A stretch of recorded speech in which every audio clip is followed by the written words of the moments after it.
Good day, sir, ma'am. My name is Veronica Tawid. I am 35 years old from Orbistondo, Pangasinan, Philippines. I am married with Raleigh Boy Tawid, 41 years old. We have two children, age 14 years old and 7 years old, both boys. I am the third in the family. I have four brothers and I have three sisters. My religion is Roman Catholic. I am a high school graduate.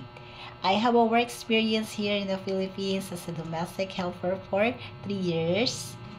I serve family of four, two adults, sir and mom, and two children, age 13-year-old girl and 2-year-old boy.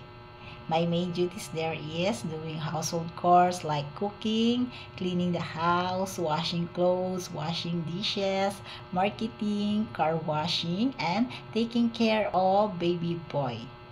I am a hardworking, honest, and kind. Thank you.